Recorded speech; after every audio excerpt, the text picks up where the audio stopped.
0, 1. Let's get started. Hello and welcome to Beyond Top 10 Tennis. My name is Dr. Dr Berge and I'm your host. If you're not familiar with my work or would like to learn more about it, head on over to AM8 International, the first tennis lab of its kind worldwide that is centered on delivering top 10 tennis rankings and is 100% backed by science. I'm the author of 13 books behind multiple theories and have been an elite coach for over 19 years and work with athletes around the world, United States through Europe and Australia. I'm also the world's leading authority in this space with my research coupled with my extensive coaching background, being responsible for landmark findings to deliver the next generation of play.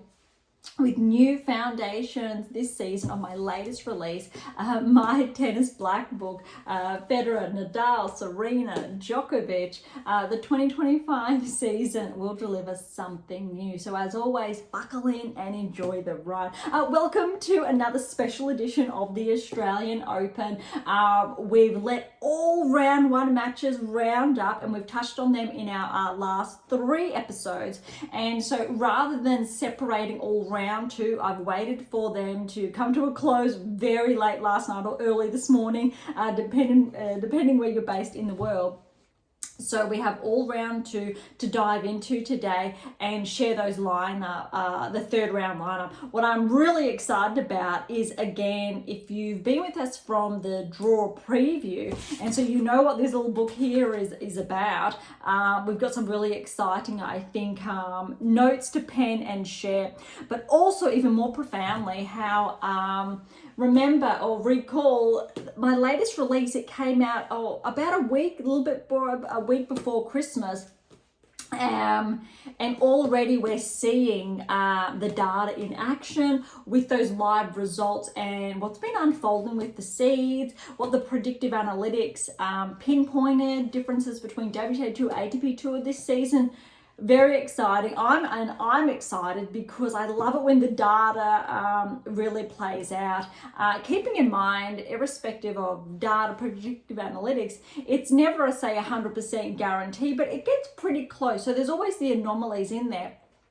So it's even more profound because what it means for you, irrespective if you're that player or coach, or even a fan supporter, is that all my text behind really give you the tools to follow in those footsteps, which is very profound, first of its kind.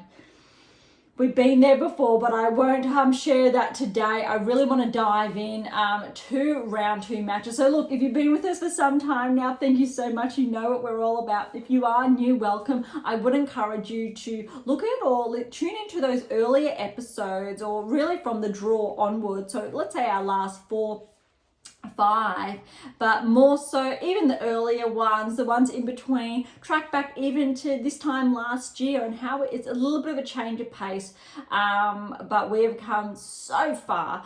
Back then we focused on my release, How to Develop a Top 10 Tennis Ranking, which came out 2023, so 2024 Christmas time. So it's not that this was only a week old and the other one's only about 12 months old.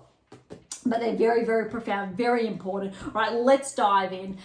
We've got some new insights as well shared. So I think I've narrowed down when we're looking at the player analyses that I have started to do. So if you've read the What Is Your Game Missing series, or What Is Your Game Missing, What Is Your Game Missing Now, and What Is Your Game Missing to Win, the second one there was actually the #1 book worldwide when it was released. Which is very exciting. So you would have heard the analyses for days 1 we've done, days 2 and days 3 for all those first round matches. I think we had about a dozen key players that I highlighted, what they're doing well, but more so if you are and made it your way through round 3, what you need to do so those key openings get the win against them. And I'm really excited to share that. I don't typically do that, but I've just been focusing on a couple of matches, giving not just feedback, but key learnings of what you can also apply in your game, why they're standing out or why they didn't really perform. as expected, key correlations with their ranking and potentially how the upcoming weeks or first quarter of the season may potentially unfold. All right, so we're going to do day 4 before we do day 5. We'll start with the WTA Tour before we dive into the ATP Tour. All right, let's get down to business. Sabalenka, Bozes-Maniero, 3 and 5, over 1.5 hours roughly. I tell you what, Bozes-Maniero, she did not make it easy for Sabalenka. I think this was the first sign we saw Sabalenka really challenged, maybe a little bit frustrated. But what I really liked here is that Sabalenka, I will say predominantly kept her cool. She was able to, I think, breathe through those situations, or that's what I noticed. And that is a very big change from even 6 months ago, how she's been handling the pressure, her performance, or the pressure to perform as well, and that was a very good sign. That said, her game did become a little bit more vulnerable in that second set. Bozes-Maniero really started to find her groove, so it did get a little bit close there. No specific notes on that one, but we do have more to come. All right, Pegula and Mertens, 4 and 2 to Pegula. I'm really liking how Pegula's been playing. Typically at the Grand Slam level, she has not been, or she did not perform all, I'll say most of the 2023-2024 season up until her US Open finalist result, which that's why it was very significant. I was a little bit concerned, maybe due to the data historically, Pegula wasn't going to be able to pick up that form, but so far she's actually pretty good. I like where she's heading, and she may very well track towards the quarterfinals at this stage, but we'll hold off on that. All right, the biggest upset for day 4. I think what I'm so excited about here is that it really aligns with what the data was saying last season. Siegmund has upset the 5th seed Zheng, 7-6, 6-3. Tiebreak in that first set was 7-3. Notes here I do have for both players. So again, bear with me. These are rough notes. So just simple notes that I've taken when I've been watching these players. A few feedback. All right, starting with Siegmund. Her serve needs a bit more depth there. She's solid off the ground, consistent, what we want to see. Not afraid to go for her shots. Her base is sound, but not optimal. Unorthodox forehand, not as much topspin, causing her opponents less rhythm. And I think Zheng found this very problematic. Doesn't have a big game, but can cause problems, as we saw. Took advantage of her net game to close out points. That was very significant. We know how well Siegmund is as a doubles player historically as well. She's been a bit higher in the ranking singles. I don't believe Siegmund's been, say, a top 20 player, maybe top 30, top 40 previously, or when she was really peaking in her singles.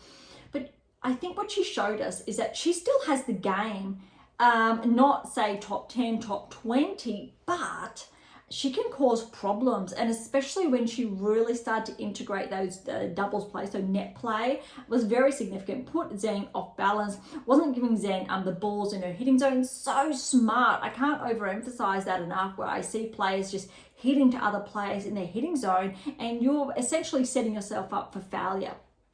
Very, very important there. All right, just quick notes on Zheng. Not afraid to attack the serve. This was a very good, I think, strong point for Zheng here.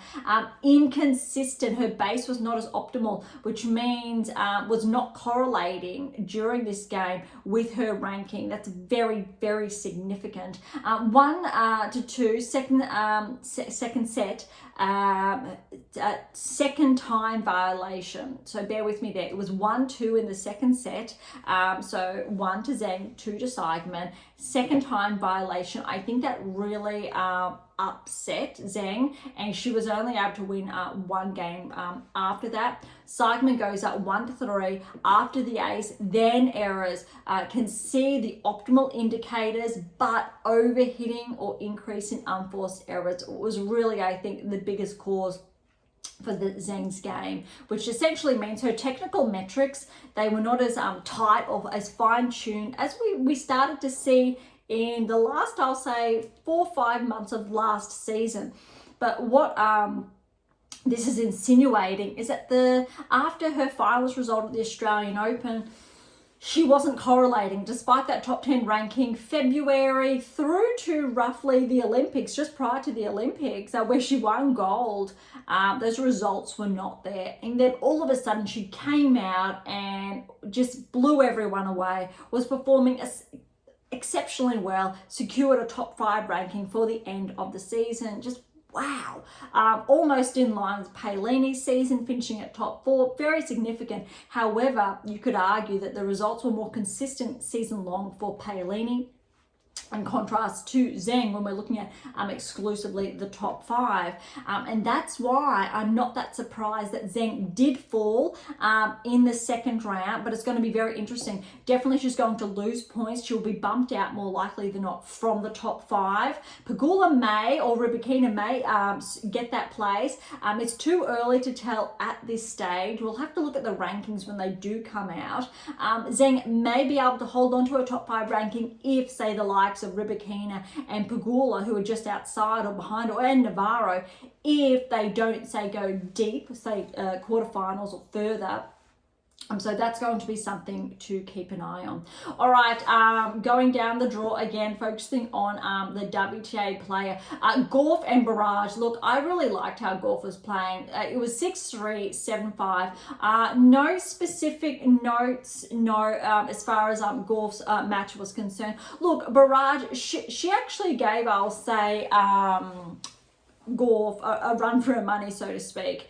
But what I really like, Gauff still played a game. You could actually see, and I touched on this in our first round results, working her way into the match, just finding her rhythm, not peaking, just getting, I think, some good rallies under her belt, and that's what I saw. Berge, she was really going for it, and I think Berge is going to be one to watch this season and the ones to come. But what I really liked about Gauff is that she had that, I think, that rhythm. She had the key metrics, not as optimal. Now, it could either go two ways. This could be a sign of a regression that's going to happen, or more likely than not, similar, because Sabalenka and Swiatek have been doing the same thing, and Paolini's been doing the same thing, is that they are working towards that peak. We talk about that, or I talk about that in my latest release, is that you have that baseline, you want that next peak. So you know that level, then you have another and another to build upon. So what we'll start to see typically with, I'll say, most top 10 players, but primarily top 5 players, when they're working their way in and they find that level. Cautious here is only those players who are going to track, because we have seen players similar to Zheng who have dropped, how they have not been able to do that. All right, Shnaider and Tomljanovic, 6-4, 7-5. I really liked how Tomljanovic was able to play, because she did get a wild card, so we need to be mindful that her ranking is currently outside the top 100. But she played some really good tennis that I like to see. That definitely, I think, if Tomljanovic can get consistent wins under her belt, without a doubt, she could definitely finish the season inside the top 50. Notes here, however, for Shnaider. Look, I have been looking at Shnaider since around this time last year, and she was tracked with our data to crack inside the top 20, and she also is noted as a potential barrier breaker this season, and I've touched on that in my latest release. How about these notes? Optimal impact zone, on, off, not consistently, but at the high level, very good metric.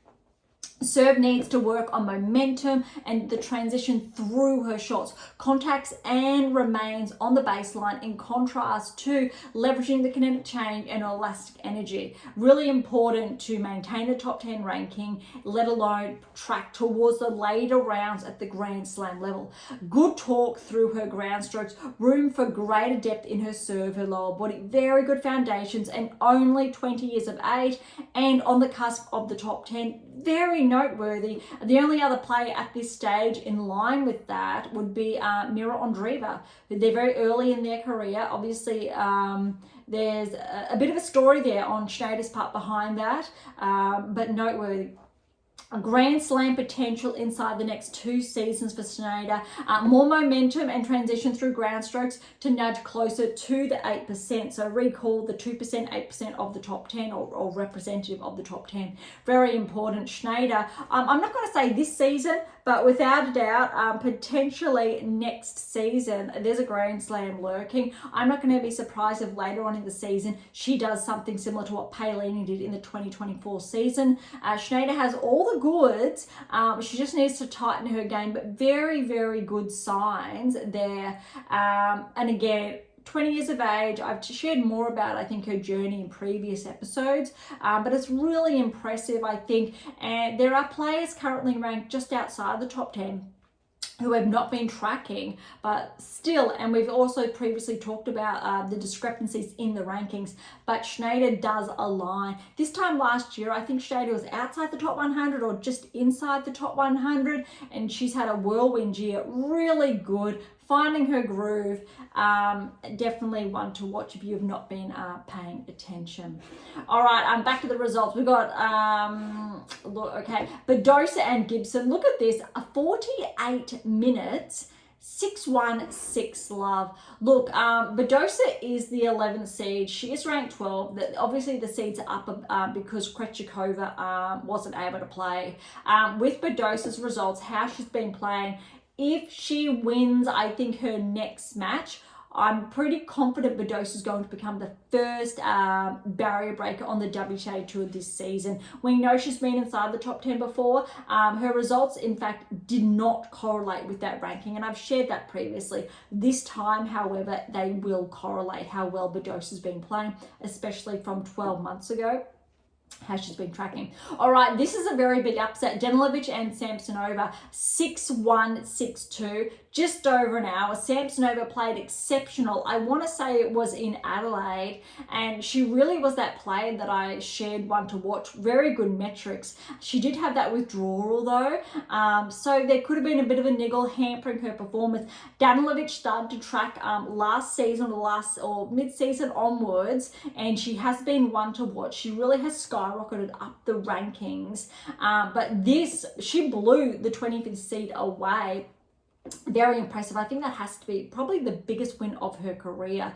Not too sure if she will track further at the Australian Open, but I think her next opponent, when we look at the draw later, is going to have a lot of work to do.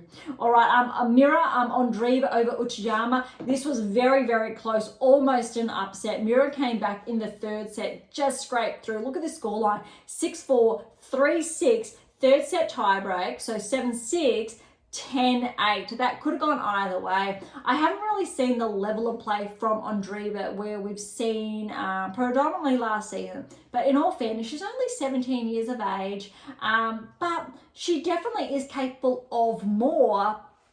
That said, she is on a collision course, potentially round of 16, I believe, with Sabalenka. How she's playing, however, I would favour Sabalenka. However, how Andreeva was playing last season, I would favour Andreeva if she was able to bring that level. So let's see how she goes. Could cause some problems, but I'm really interested to see that third round match, and if it is one way or a bit similar, a 3-set thriller push, that is going to be very noteworthy.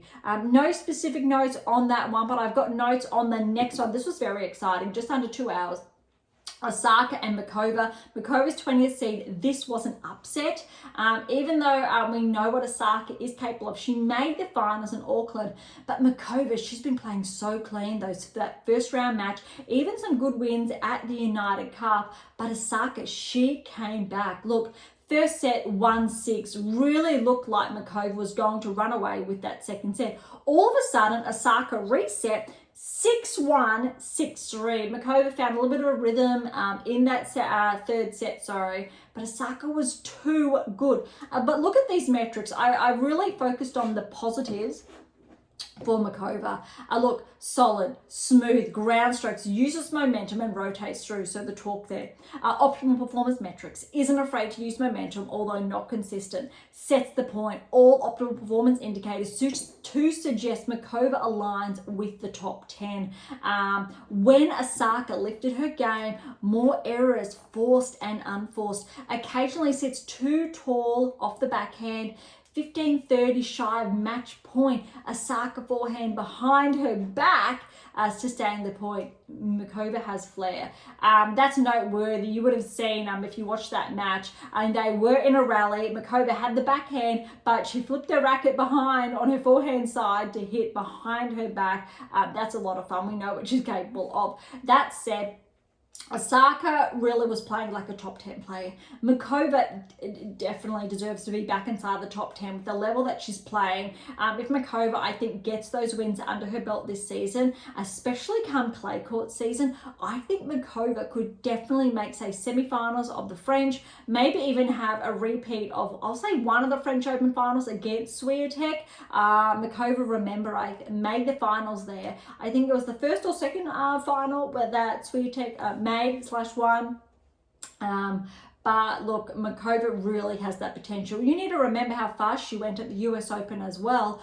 Osaka, it was an upset. Biggest win, I think. I really liked how Osaka played, and I think the next match is going to be a very good sight. All right, notes for Osaka. Here we go.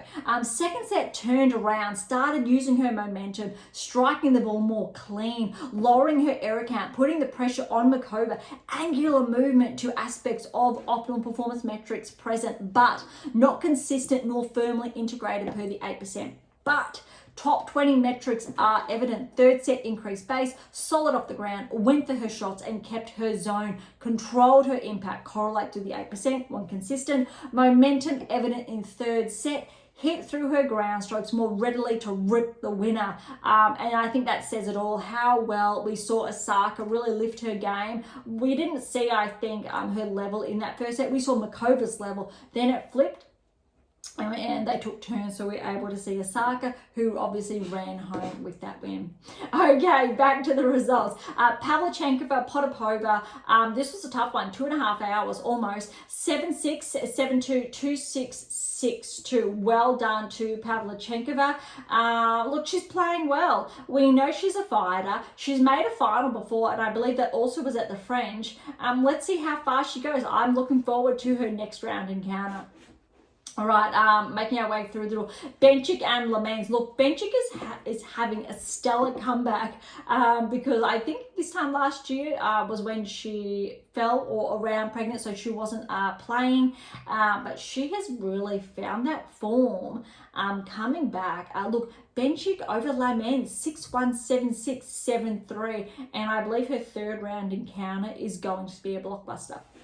All right, Torsen over Maria, 2-2. So the young Dane, look, she's going from strength to strength. She won in Auckland, and remember, that's when she was meant to face or did face Osaka. And she is up today against Sabalenka, and I'm curious to see, I think, how well she tracks and how she can hold her own, or if Sabalenka is just way too good for her. All right, Fernandez over Buska. We've got 3-6, 6-4, 6-4, 2 hours, 40 minutes. Well done to Layla. Would love to see her push through to the round of 16. We know she's that US Open finalist when she fell to Radacanu. Need to remember, she was still also, I think, a teenager at the time as well. And I don't think she gets enough, I think, credit for that. She's still so incredibly young, but she's been able to maintain her ranking inside the top 30. Good things. I would like to see more oomph, more, I think, of a weapon in Fernandez's game to really get her to track closer, say, towards the top 15. All right, our last couple, I think, of women's matches for day 4. We got Kostyuk over Nyman, 6-3, 6-love. That was brutal. This, no, almost getting excited. Next, we've got Frech over Blinkova. That's a good win because Frech 23rd seed. But look at this. Love 6, Blinkova wiped Frech off the court in that first set. Then did a complete 360 because second set, Fretch got it over Blinkova, 6-love, 6-2. Not sure what happened there. Obviously, I'm going to say Fretch had cold feet. Blinkova took the advantage. Then Fretch warmed herself up and then ran home with that win. An hour and a half that match was. Just a couple more matches going through. I'm just looking for the key WTA matches. Vekic over Dart. Dart was a lucky loser. We've had 2 lucky losers. Well done to Vekic. Look at this, 4-6 and then 6-love, 6-2. Noteworthy, this match actually went for just over 2 hours, I think, in comparison to the others. All right, that is the final WTA match for day 4. Let's look at the day 5 results. So this is that was the first half of the second round results for the WTA Tour. Now this is the second round, so day 5. That wrapped up late last night or early this morning. All right, Swiatek, Shramkova, 6-love, 6-2. Very, very clean. Shramkova started to cause, I think, some issues early in that second. Swiatek held her own, really like that. All right, Navarro and Wang. This was, I think, very significant. Purely because Navarro almost fell out. Similar to her first round result, Navarro's neck and neck. And I'm not too sure how long she can keep that neck and neck up. 6-3, 3-6, 6-4. Well done to Wang for pushing Navarro. 23 years age, I believe. Chinese player, up and coming, really has the height she can use to her advantage. Just over 2 hours, but let's see third round count if Navarro is pushed again or if we see her metrics begin to tighten and peak and she's able to tidy that up a bit. All right, we've got Rybakina and Djokovic. In all fairness, look at this, 6-love, 6-3. Djokovic was a wild card. I believe a first round match for Rybakina also was against, it was either against a wild card, I don't have it in front of me yet, or another player, but Rybakina has not been pushed. And I say that in all fairness because let's find it here. I'm just looking, just so I can clarify.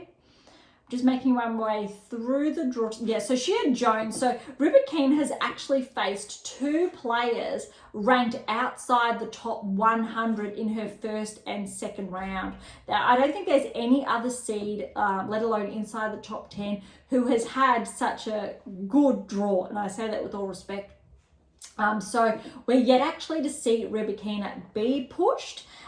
So she's going to have a lot of more time, energy expenditure up her sleeve, the reserves there for the next rounds to come.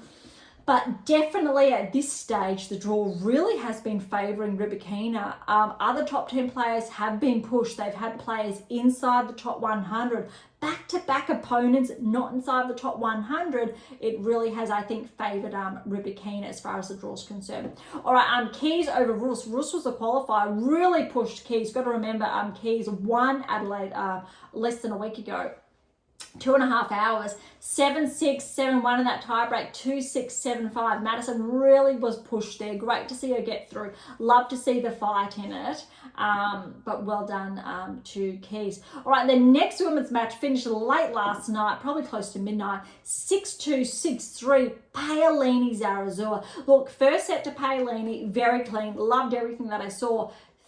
Second set, however, Zarazua started to play a little bit better. Paolini dropped a game, let her in. I think she was up 4-1. Zarazua, she got that 1-2 games behind her to bring it up. I think it was 4-3. Paolini finally maybe got a little bit scared or thought the match was done.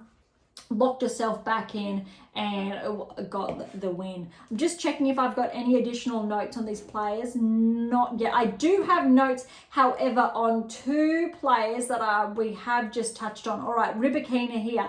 Note, look at her draw and the ranking of her opponents, yet to be challenged by a player inside the top 100, let alone the top 50 or higher. All right, we touched on that. Notes for Navarro. Second or serve return, angular movement was limited. That's where she was losing a lot of those points. Her opponent used this to her advantage. More errors than typical, not hitting deep consistently, with frequently falling around or just beyond the service line. So note that Navarro's balls, and I think this is really explains why she's been pushed to 3 and so tight. She's not getting the depth of shot as consistently. Those balls have been falling a lot shorter. All right, enough time. There we go. So because it has been falling short, her balls, she's been giving her opponent the time to set and take the offensive. And we've been noticing that a lot. So Navarro, if you are listening, the feedback there is, get that depth of shot. Otherwise, you're essentially giving your opponent the opportunity to take the offensive, take the advantage. If you are going to play Navarro, look for those shorter balls, put them away. The opportunities are there. All right, back to the draw. And I do have notes also on this one. Radacanu, Anisimova. This was close. Anisimova went out the first break. I watched this one.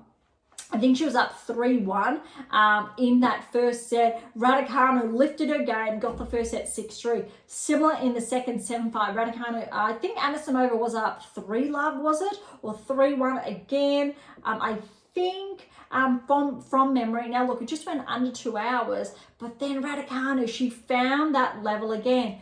And this was very promising because look at the notes I had on Radacanu. I was very impressed. Solid base with her metrics aligning with optimal performance parameters of the top 10. Big sign. Sets up shots, uses her kinetic chain. Biggest issue is her consistency and placement from time, as well as her angular movement. Has the shots, needs to work on perception and anticipation. Contender for another Grand Slam if she can work on these elements of her game and achieve back-to-back wins on repeat for more than 2 to 3 months of the season. And that's what we've been seeing, or I've been seeing, is that Radacanu, she really has the game. You can see why she won a Grand Slam. We know what she's capable of when everything I've just shared is put into action. The inconsistency is due to not being able to put that on repeat. She has a huge match next, and Swiatek, Radacanu, leaning towards Swiatek because I'd love Swiatek to win the Australian Open. A little bit of a bias there, but we know she hasn't won the Australian Open. Wimbledon, Australian Open, but I think that would be very exciting also for tennis. Radacanu, however, look, if she gets the win, then I'd love to see her go all the way or at least get to the semi-finals and make it worth her while. But these are signs or why Radacanu could very well finish the season inside the top 20, top 15 if she gets back to back to back to back. I think she's able to get wins over the top 10 players when everything, I think, falls into place. All right, just looking at those notes, we'll leave that till later.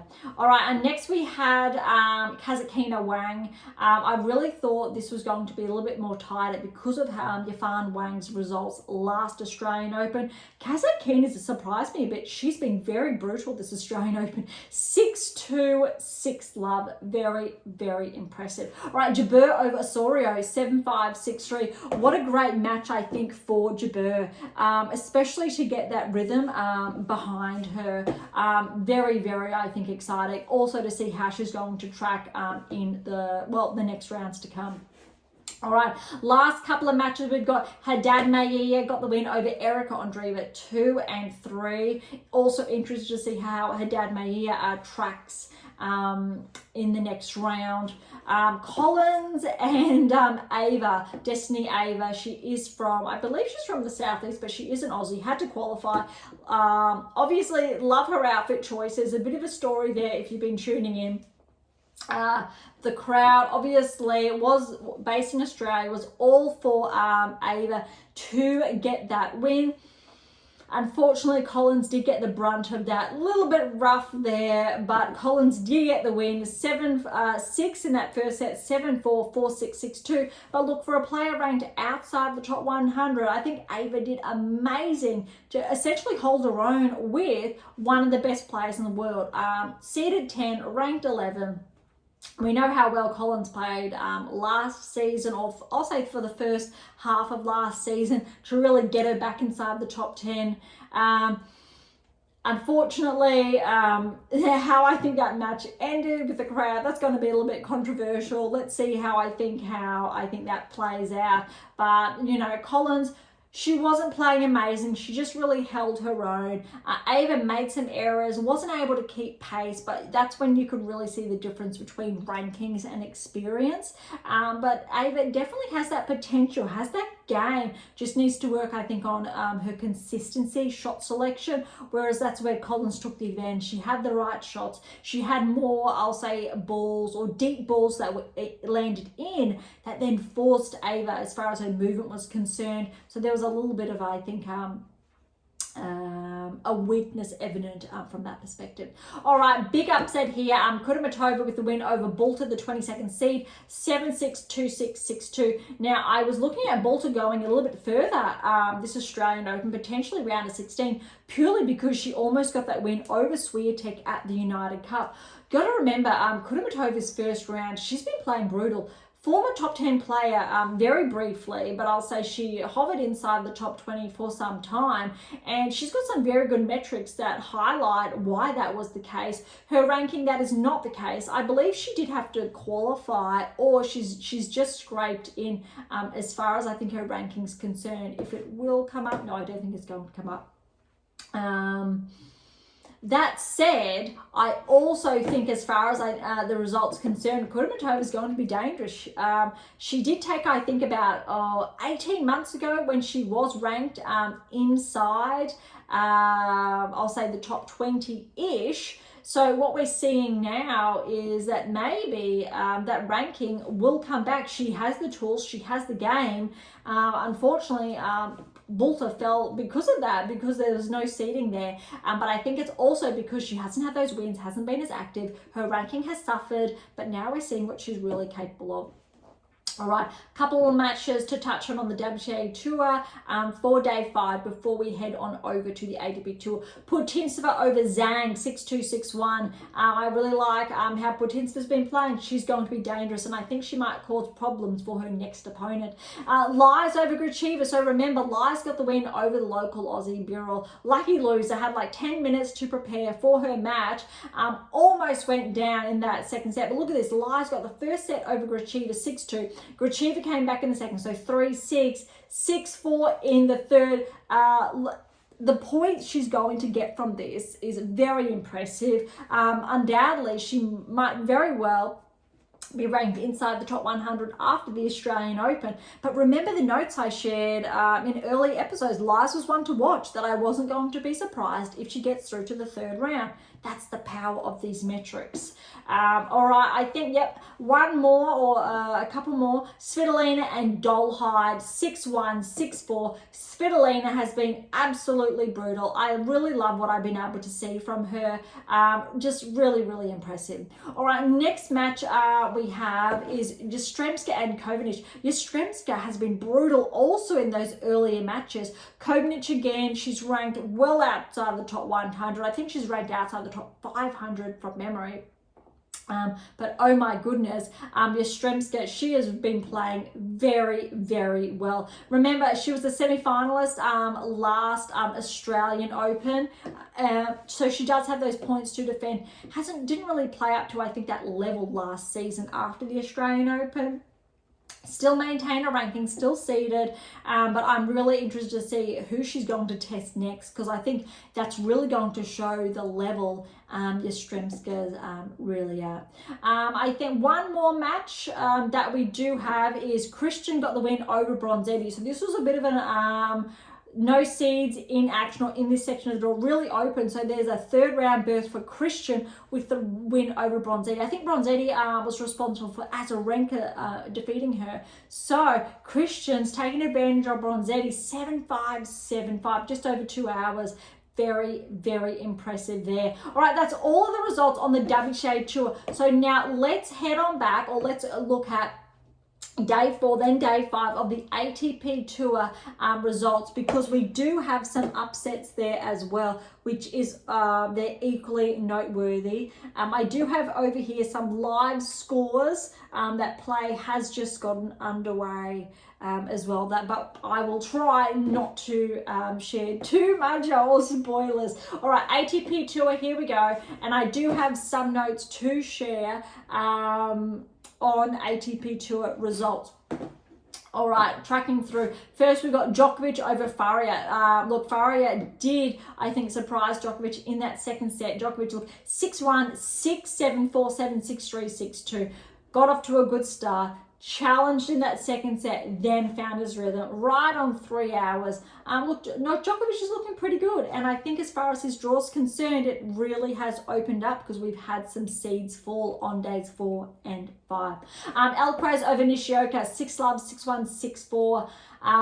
Alcaraz has been playing very, very cleanly. I didn't get a chance to watch this one, but I think the scoreline says it all. I think I looked at a little bit of this match, but he's playing very, very cleanly. I liked how Alcaraz was playing better than his first round. That's what we want to see.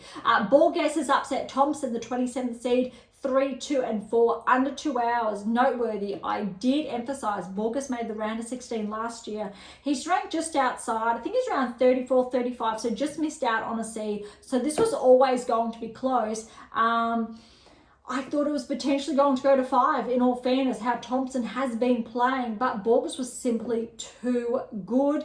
I think Borges is going to be one of those players underrated at this Australian Open. All right, next we have Zverev and Martinez. Zverev has been looking very, very good. 6-1, 6-4, 6-1. Definitely one to watch, especially to track towards the semi-finals. Rudd and Menzies. This is the biggest upset, I think, of day 4. Noteworthy, Rudd has never say never, has really performed at the Australian Open. Typically, we're seeing those first, second, third round exits, I do believe. Menzies was always going to be a challenge. Rudd was favoured, but due to his historical results at the Australian Open, it's not that shocking. But well done to Menzies, 6-2, 3-6, 6-1, 6-4. And oh my gosh, that does open up the draw with the 6th seed out. Draper, Kokkinakis, well done to Kokkinakis, pushing Draper to 5. So close, especially in that 4th set. Tanasi had the chance to close it out. Draper, oh my goodness, nerves of steel, went over just over 4.5 hours. I really expected, I think, more from Draper, especially after his first round result. I thought I'd see more of him tightening his game, but it was still a little bit loose. Notes I've got on Draper. Look, ground strokes, they're not optimal. Needs to lower the center of gravity. I was seeing him sit too tall. More consistently and control his height and impact consistently. He was compromised due to these fluctuations and has showed in his initial rounds. When takes the time, Draper actually does produce optimal performance metrics, but this is far from consistent. Last season was a little bit different.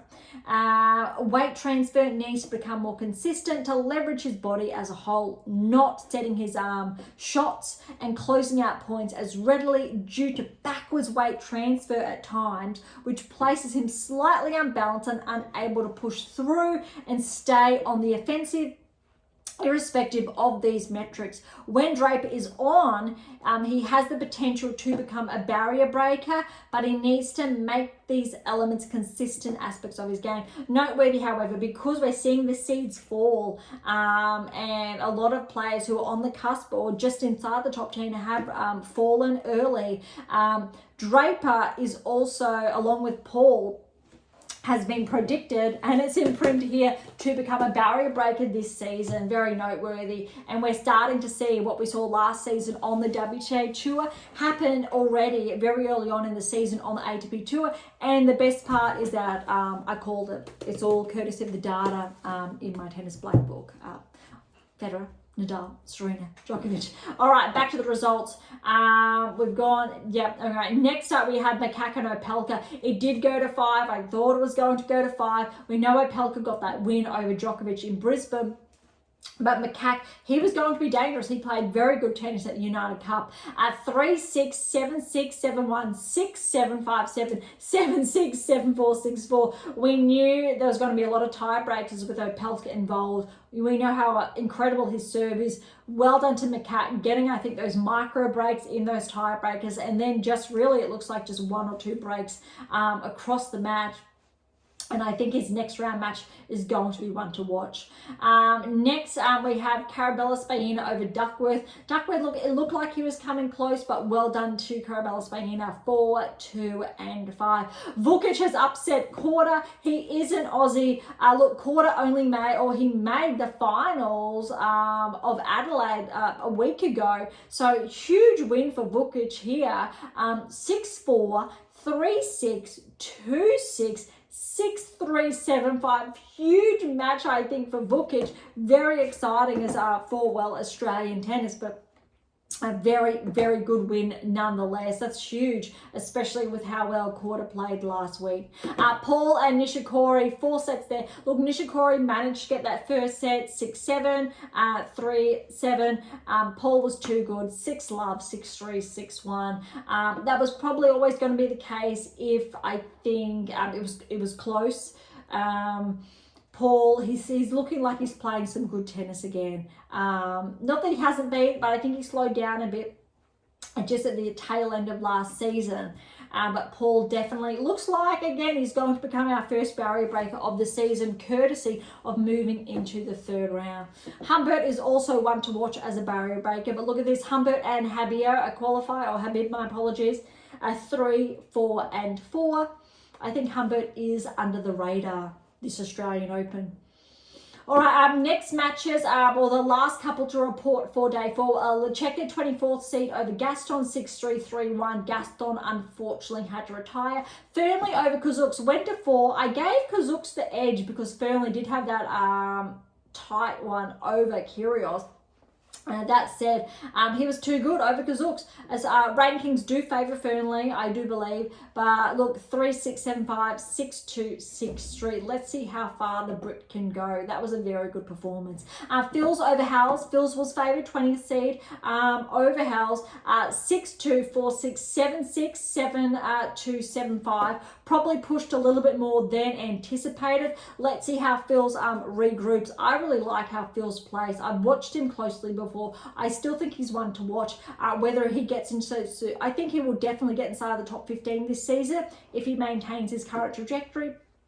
May very well become a barrier breaker as well this season, although that's really going to depend on, I'll say, the 8% inside the top 10 at this stage, if they're able to maintain their levels, or we see a number of players regress. Maybe not, so we could just see Fils hover around that 13-12 mark, similar say to Tsitsipas, and then make his move maybe next season, but time will tell. Next, we had another big upset. Felix Auger-Aliassime fell to Davidovich Fokina, and that is a very big upset. Also after Felix's win in Adelaide last week, a big 5-setter, just missed out on those tie breaks. Look at this score. First 2 sets, 6-7, 6-7, 7-9, 5-7. My apologies. So Felix scraped by those first 2 sets. So Felix won very, very closely. Wasn't able to maintain it. Davidovich Fokina, 6-4, 6-1, 6-3 in those last 3 sets. So definitely, I think Auger-Aliassime, his tank ended up empty after those very, very tight tie breaks. Well done to Davidovich Fokina. Next, we've got Bonzi over Passaro. Passaro was a lucky loser. The draw has opened up this side for Bonzi. I think this is a maiden 3rd round berth for Bonzi. 3 sets, 6-2, 6-4, 3-6, 6-4.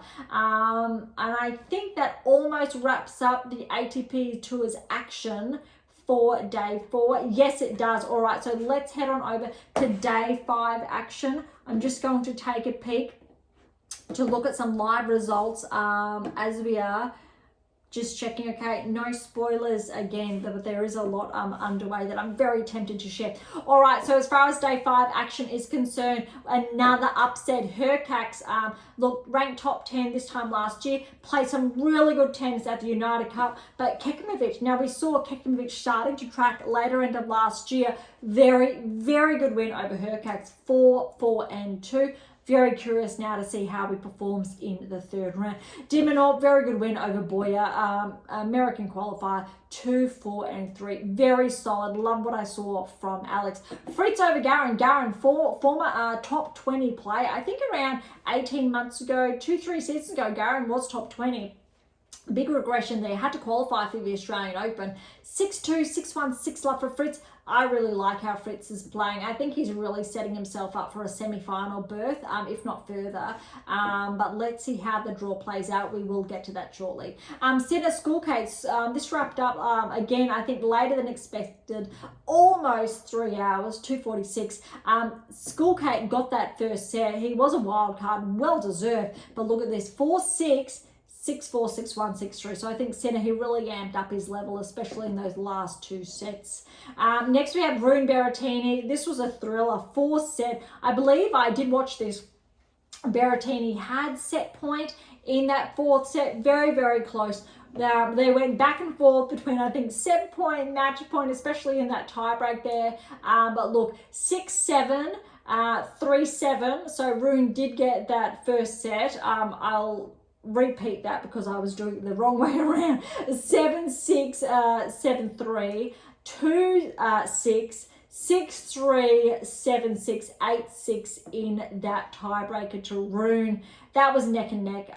Both those players deserve to progress through to the 3rd round, in all fairness. There was some exceptional tennis. I think that was the best 2nd round encounter. Both Rune and Berrettini played really good tennis, and it was a shame that they both could not progress. All right, the next one, this one finished very early this morning, or mid-morning in all fairness. We are seeing Medvedev and Tien. Medvedev 5th seed, former finalist at the Australian Open. I believe Medvedev's actually, I want to say he's won the Australian Open, but I also think, I know he's that's a tough one. I think he's won the Australian Open and the US Open, but he's been finalist at the Australian Open multiple times. And I am all transparent, or being transparent, I have an inkling I could be incorrect there. I don't have it in front of me, but we know how well Medvedev typically has played in Australia. That's what's important. This was not expected. Medvedev was looking, quarterfinal berth at least. But Teen, the US qualifier, has blew Medvedev away. 5-set thriller.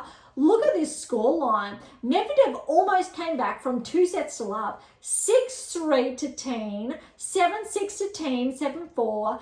Medvedev, he got that 3rd set, 6-7, 8-10, neck and neck, which means there would have been match points there for Teen. Medvedev scraped by. He got that 4th set, 6-1, set himself up for a stellar 5th set.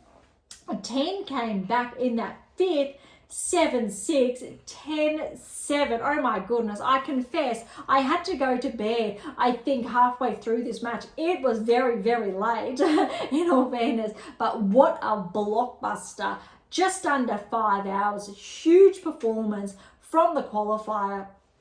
Well done to Lona Teen. That was very, very impressive. I think aside from Rud, this was actually the biggest upset because we know Medvedev can go very far or he has historically gone very far in Australia. Potentially one of his, or if not his best surface, my apologies. So that's a huge win for Teen and a very, very big upset. All right, moving on to the next matches. Shelton Carreno Busta. This was relatively close despite the scoreline. But look, 6-3, 6-3, 6-7, 4-7, 6-4 to Shelton. Well done.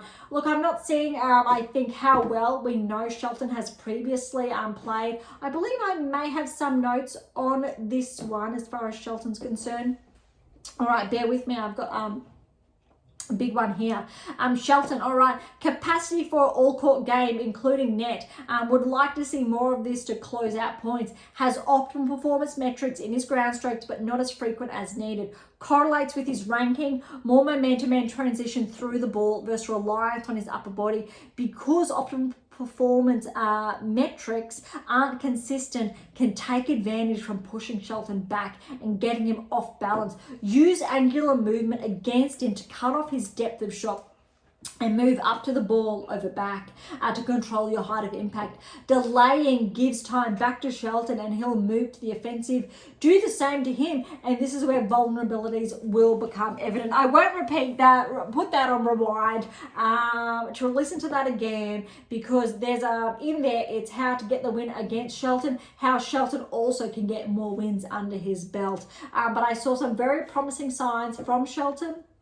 Vulnerabilities too, but equally I think a very good performance. All right, next Monfils over Altama, 7-5, 6-3, 7-6, 7-3 in that tie break, winding back the clock. Love to see Gale, and we know he's coming off a title win in Auckland.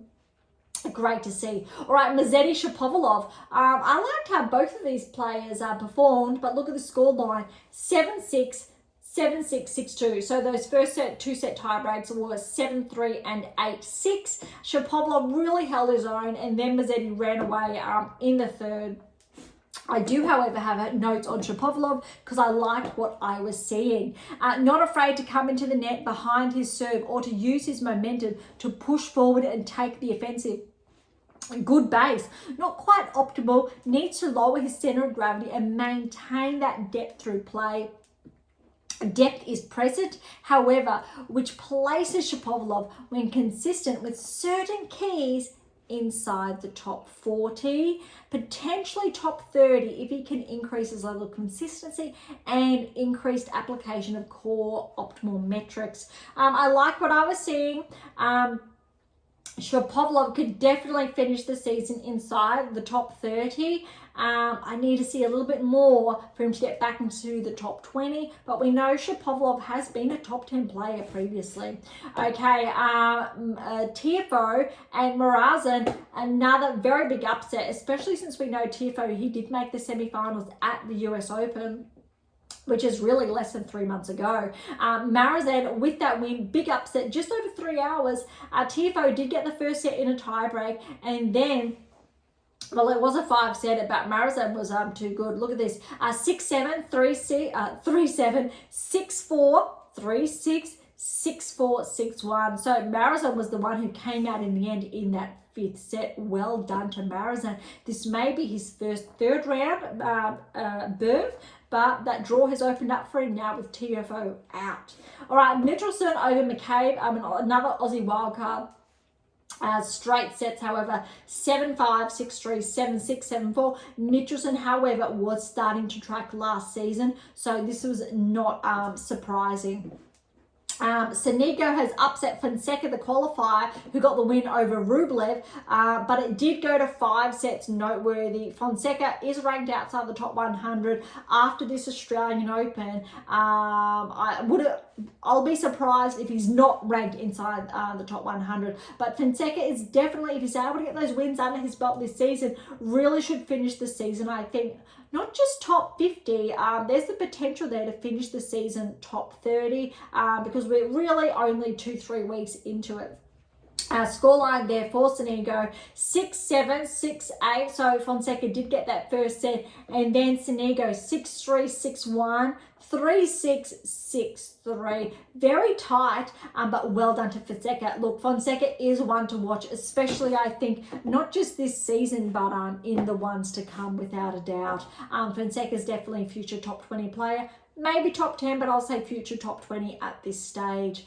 Let's see the final matches we do have for day 5. Cirilundo over Diaz Acosta. However, it was 6-2-1 love, and then Diaz Acosta did have to retire. Mute did get the win over Kruger, another US qualifier, 4-6, 6-4, 7-6, 7-3, 6-4.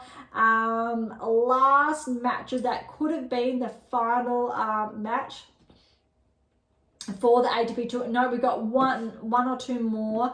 Kakanakov, 19th seed over Diallo, 7-6, 7-4, 4-6, 3-6, 6-3, 6-3. I'll say that again. 7-6, 7-4, 4-6, 6-3, 6-3. Good win for Kakanakov. Is pushed. But again, I'm pretty sure his part of the draw has opened up a little bit with these a couple of players falling early than anticipated.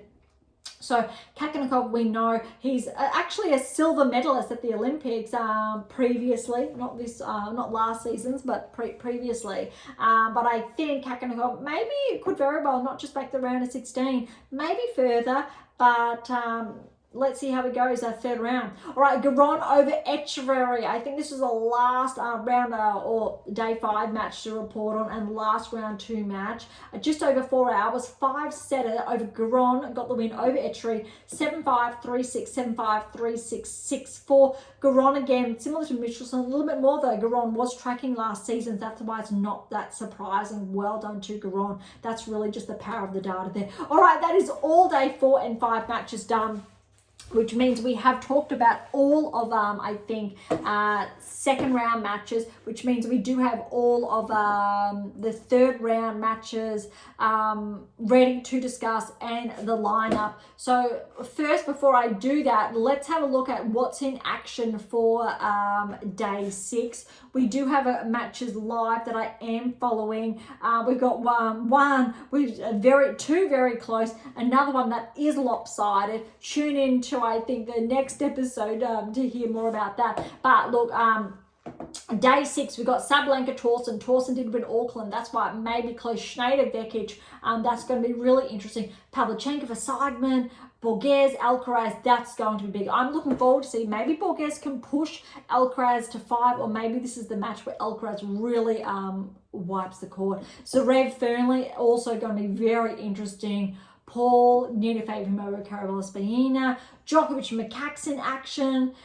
We got Pagulas in action, Draper, Gore Fernandez, Benchik, Osaka. That's huge. I will be there for that. Badosa, Kostyuk, Mensik, Davidovich, Rybakina. That's an opening of the draw. Fretch Andreeva, Bonzi Lecheka. Look, we've got more matches, but all right. And then, well, the days are not planned, or the schedule's not out for the second half, I'll say, of third round matches. So what we want to do now is that we want to have a look at not just the seeds. I want to have a look at the draws first, and then we're going to have a look at who's still in action, who's out as far as the seeds are concerned, and let's have a quick look over here. All right, so as far as the draw's concerned, third round lineup.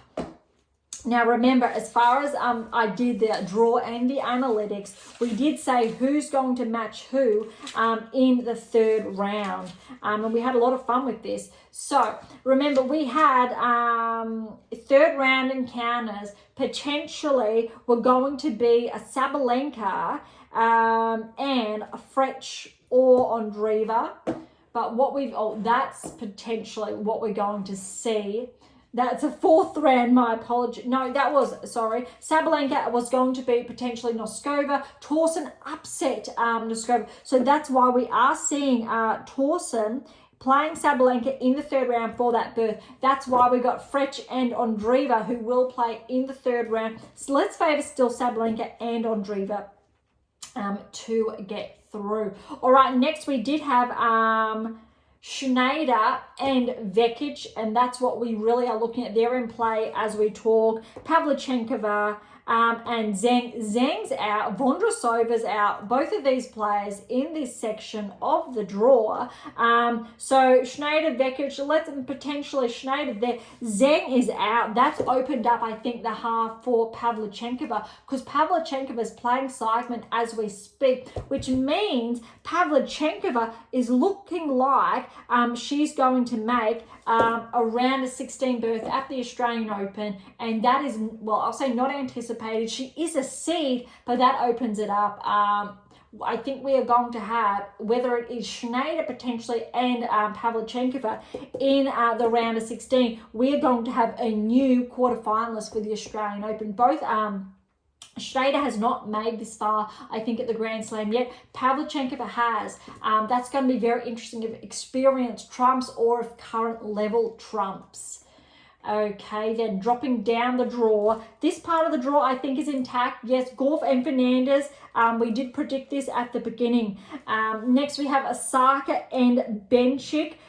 So we did say Osaka would track through with Bencic, maybe Muchova, but Osaka got a stellar win there, which means that's why we are most likely seeing Gauff, Fernandez, Osaka, Bencic in action, and we pin down. Muchova is out, which means most likely we will see Osaka or Bencic Osaka. You need to favour Osaka purely because of match play with Gauff there. Gauff over Fernandez. So that's a very, I think, interesting section of the draw. Obviously, Sabalenka and Gauff are on a collision course for, I think, the semi-finals.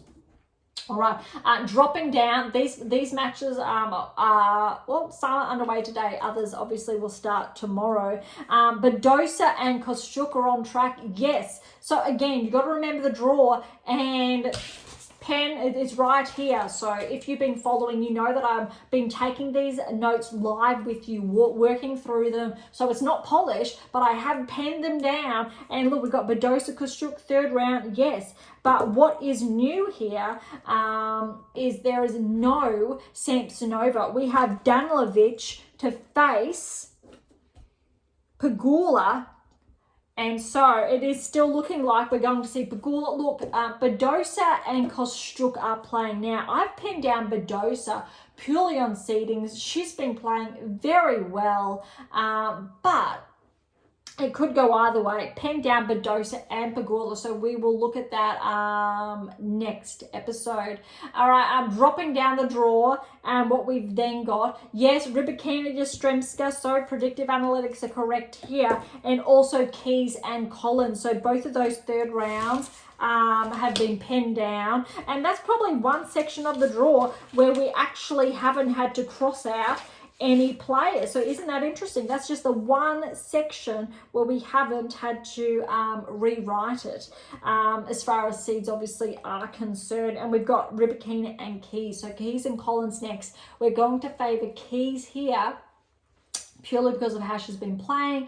But let's see what Collins is capable of. We haven't seen too much of Collins playing lately. Not really since the Olympics onwards. She hasn't really been performing at that level. All right, dropping down the draw here. Haddad Maguire has tracked through and she has been penned here. Also Bulter, but Bulter's out because Kudermetova, she simply was too good. Look, Haddad Maguire, Kudermetova, I'm very tempted actually to put Kudermetova, and I will, to progress through over Haddad Maguire because Kudermetova's just been playing very good. Could be wrong, but I just want to put that out there so you know what I'm thinking. That's how well I think Kudermetova's playing. Haddad Maguire, 15th seed, but she's been playing well. Kudermetova, I think, has been doing very cleanly. It might be a surprise. All right, we've got Svitolina and Paolini on track to meet in the third round. Tick, don't have to change that. Both players have been holding up their end of the bargain. All right, moving down, Navarro, Draper. Yes, both of those players are on track, even though Navarro's just scraped through. Draper, my apologies, has been quite consistent. I'm very tempted to put Draper over Navarro, in fact, only because of Navarro's current level, but we'll leave it there and then we'll track back to this discussion next episode. Next, we've got Putintseva and Kasatkina. Both are on track, yes. I'm still going to put Kasatkina through to the round of 16, but Putintseva, I think, is going to maybe give Kasatkina her first problems because Kasatkina's been playing so cleanly. Let's see if she can. I think if Kasatkina can really have a straight sets clean win over Putintseva, she very well could be placed to progress through to the quarterfinals. Next, or the bottom half, is a surprise. We've got crossouts everywhere here. Look at this. The qualifier Lies has tracked through. And then we've got Christian has tracked through, which, oh my goodness, one of these players, Kalinskaya, because she withdrew, and Azarenka out, is going to make a 4th round berth. That's huge. We've got a lucky loser, and Christian there, huge, will play the winner of Swiatek Radacanu. That's also huge because we've got Radacanu, Swiatek, we penned down. I did write down that Radacanu would get the win over Anisimova. So that's a tick, but that section of the draw has been relentlessly crossed out. I want to put Lies there. I love seeing how she played. She's got Torben Betts on her team, so Kerber's former coach. He's been looking after the German players. Swiatek Radacanu is going to be close. I think that's going to be a really big test for Swiatek. A lot of fun, I think, for Radacanu, but that is going to be, I think, definitely one to watch. All right, that's 3rd round. We have dived into that before, and we will work through our way through the draw to see, I think, how it unfolds, and I will write down keynotes, I think, going live with you. So we're going to work on that, or I'll work on that live with you. All right, I'm just going to check in to see how those results are going, because just like you, I love following the results live and watching it, but I'm not watching it right now because I'm coming live to you. All right, onto the men's draw, and let's have a look at 3rd round encounters. On that, as soon as we wrap up today's episode, you bet I'm going to be back watching that. So then next episode, I can share with you key insights moving forward. All right. One note that I did not share before we wrap this up is on Sinner. And Sinner's match last night was predominantly optimal performance metrics in play, using his momentum, transitioning through the ball, taking the ball early to control his height of impact, correlates with his ranking in dual Grand Slams. Sinner's playing like the #1 in the world. He's playing like a multiple Grand Slam winner. And I think at this stage, with how Sinner's been playing, he's actually going to be difficult to get the win over. Alcaraz, Zverev, Djokovic, they're really going to have to amp up, I think, their core metrics should they get the win. Same with de Minaur. That's going to be very interesting. I think they're on track. But let's see. All right, Sinner and Schoolcake. So we got Sinner progressed through, but because Hurkacz fell, Sinner, we need to cross out Hurkacz here. So Sinner's through, and then we have Garon. So I actually did place Garon to get the win earlier, and Echeverry has got the win over Caboli, which means, yes, Sinner and Garon are tracking. So we have that right here to play in the 3rd round. That's going to be interesting. Obviously, Sinner's favoured. However, Hurkacz is out. So we drop down here. Kekmanovic got that win over Hurkacz. Kekmanovic will play Rune. You need to favour Rune here, which means potential round of 16 will be Sinner and Rune. This time last year, Rune was inside the top 10. He was looking at regressing, and I did emphasise why that was the case, and he shortly regressed. Again, power of the data. Sinner, however, he's looking too good, but I think Rune could be the first player maybe to push Sinner. Well, he's been pushed to 4, maybe 5 if Sinner's not on his game, but it could be close, is what I'm saying. It could be a 4, 4, and 4, but Sinner definitely has the edge in that respect. All right, dropping down, we do have upsets here, whether it's Tsitsipas, is out, but de Minaur. So this is the section where Alex is in.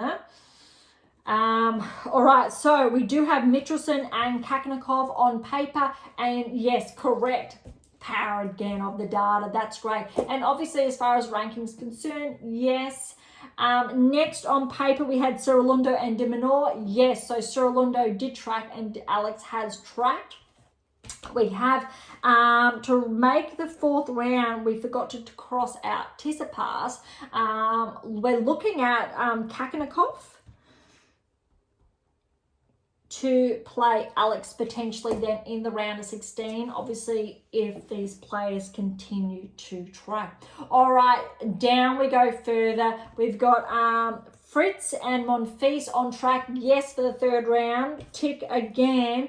And next we have Shelton and Mazzetti, yes, so we don't have to actually change that section of the draw. We did change earlier because we had Napesh Pericard, but Monfils did get the win, but otherwise fourth round encounters are on track.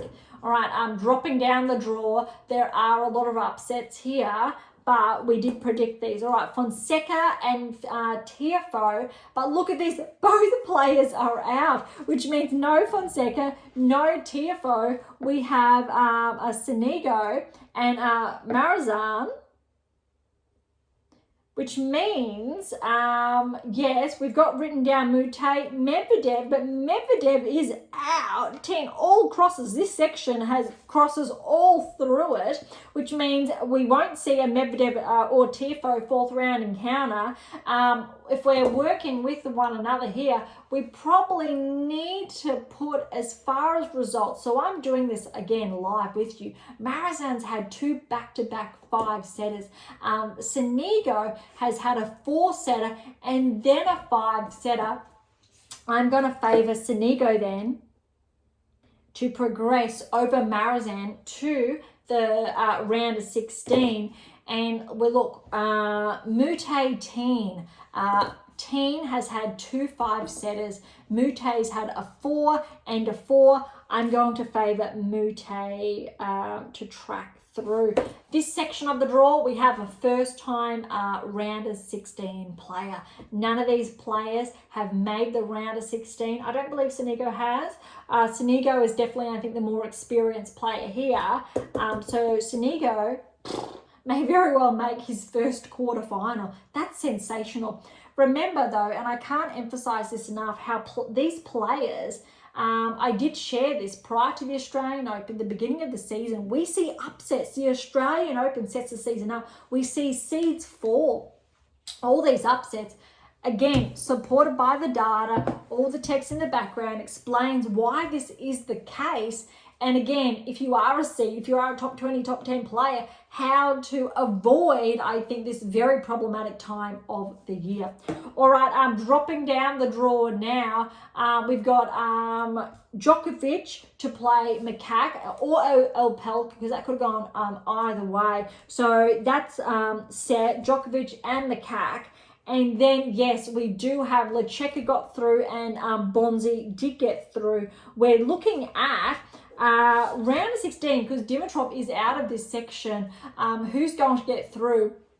Probably at this stage going to favour Lecheka because he did have that retirement against Gaston, my apologies. So it's looking like potentially if he gets through, and if Djokovic gets through, we'll put on paper Djokovic and Lecheka.